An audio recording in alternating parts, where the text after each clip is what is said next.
Good evening and salutations, my GH fans. Alright, we're going to start off with Willow for a minute because I'm just not understanding the way they are writing this character. Okay? I understand that she's very protective. I understand that she wants to make sure that nothing happens to the baby. And I get that because she lost a child, that she is hypersensitive in these kind of situations. But the first time when they're going to sit there and do the whole bone marrow transplant, and they want to sit there and tell Willow, we're going to have to sit there and maybe, you're going to have to go into labor a little bit earlier. And she was like, no, I don't want to do that because of all these different side effects and yada, yada, yada. And, granted, birth isn't perfect, okay? It's not an exact science, even under the best of conditions. And you have Britt, who is this great, this great baby doctor. I forgot the names, OYBN or OBY, okay, whatever. She's great at what she does, okay? So you have her and you have Terry that is sitting there telling Willow, listen, your chances are really good. The baby chances are really good. I really think you should do this. What does she do? She waits and she waits and she waits and she waits. You're at stage 4. This like there's no other numbers past 4. Like what are we doing at this point? And now the same thing happens today. When they're like, we can use the stem cells from I guess the umbilical cord or something.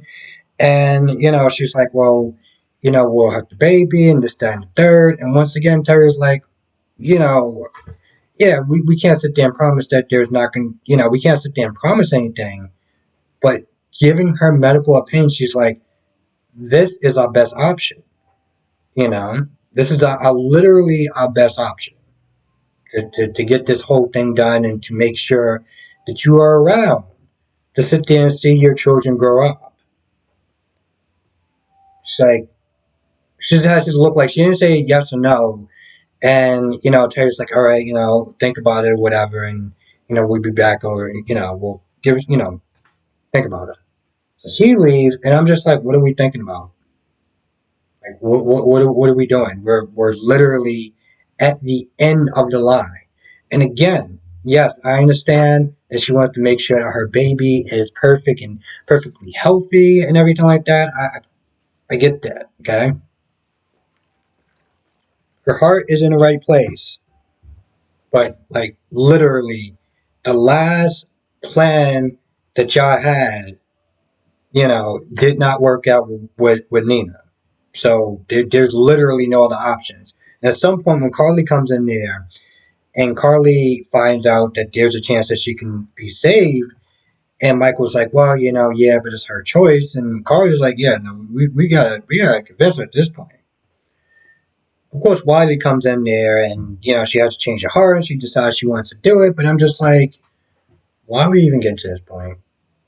I mean, I get it because it's a soap opera. You got to make everything dramatic and suspenseful and everything like that. But sometimes by doing that, it's like they don't realize that they kind of draw things out longer than is necessary. And also, there's a certain level of common sense that you just kind of go right over. Marty gets to see Lucy. You got Valentine and Anna still faking their death with Robert and Felicia there. So they met up at the cabin and they're sitting there trying to plan their next move. And of course they're talking about, oh, we got to sit there and bring Victor down, justice for Luke. And I'm like, I've been on this whole justice for Luke thing for like a year and a half. Is this actually going to go somewhere? Like what are we doing? I mean, come on. If this whole thing actually pans out and Luke is really dead and he killed him off screen, I mean, I'm used to them doing that type of foolishness on Y&R.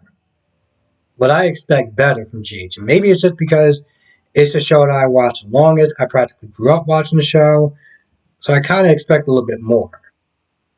Now, of course, Victor's there trying to call the guards or whatever, call his people, try to find out what's going on with Valentine and Anna, because he's sitting there thinking that, maybe Valentine got hurt. Laura comes over when Alexis is talking to Victor, and Laura's like, "Oh, you went too far. You killed them.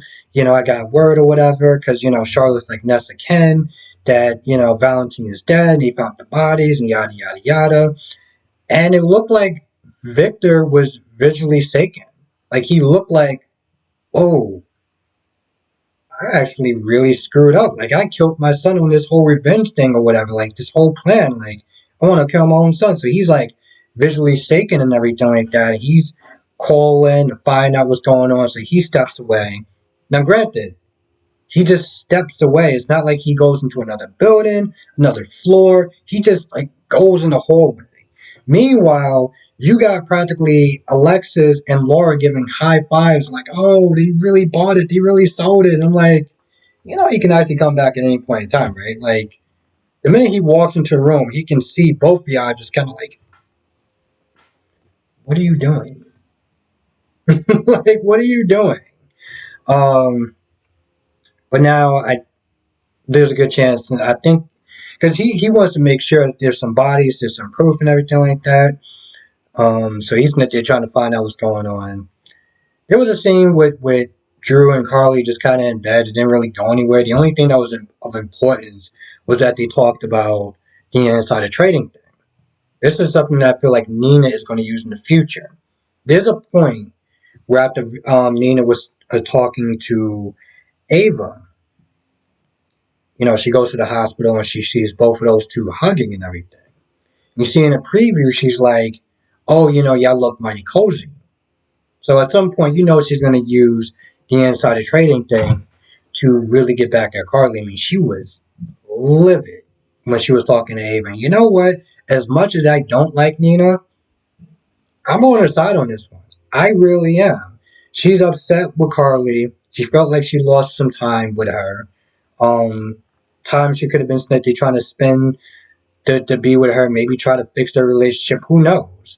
But because Carly decided to be Carly and use a bunch of excuses to sit there and justify her actions, it is what it is. So she's upset about that. She's brokenhearted about the fact that she can't be a match.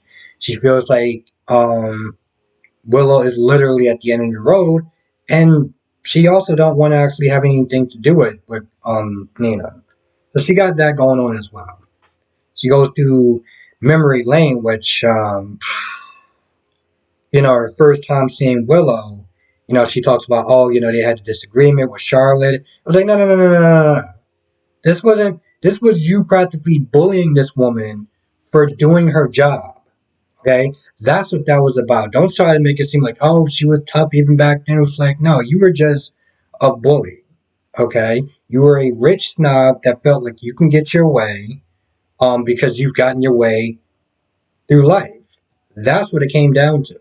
Don't sit there and try to rewrite history, talking about, oh yeah, because you thought that she was bullying Charlotte. Yeah, okay, that's why you did it. Sure. Mm-hmm. That's why she kept saying every 5 to 10 seconds to let people know, no, no, no. Charlotte's just a strong woman. That the world fears strong women, or some crap that she said. But she has a heart to heart with Ava. Ava did kind of defend Carly to some extent when it came towards now, because she was like, this is the second time that she did this. And Ava was like, yeah, but technically Now was already like dead by the time, that happened. So, and Nina was like, well, are you defending her? Like, well, whose side are you on? But, she did encourage her to keep trying with Willow. Same thing with Sasha did yesterday. She was like, yo, listen, don't give up on her. Let's keep trying. That's what you can sit there and do as a parent, is just never give up on your children.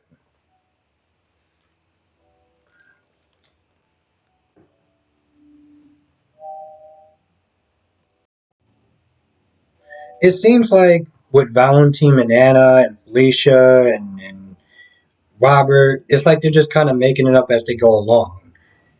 Because there's one point where Felicia's like, all right, well, Lucy's alive, so, you don't actually have to go into hiding anymore, and people don't have to sit there and mourn your death. So we're waiting for it. But I guess they figured that being dead, faking their deaths or whatever, they have a better chance as far as trying to take down Victor. Which I'm just like, I've been trying to go at this man for like a whole year and a half to quote unquote get justice for Luke. So, like, that hasn't really been panning out too much. So, I don't understand why we sit there prolonging this. What are we doing? But they seem like they have some sort of plan, or they're making a plan up as they go along. I have no idea what the hell is going on. Um, that's pretty much about it. I felt like for the most part, like with Lucy and Martin meeting up or whatever, it was a nice little scene.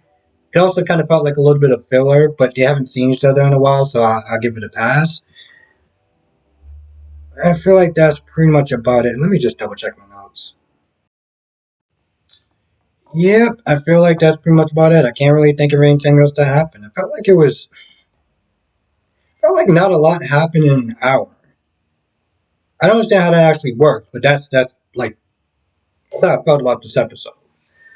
Um, I guess that's what happens when we're watching it live. Forgot what that was actually like, not skipping through commercials. That was all sorts of fun. But anyway, with that being said, I'm gonna go. I want to thank you for watching. Be safe. Have a great, safe weekend, and I will see you in the next video or live stream or both.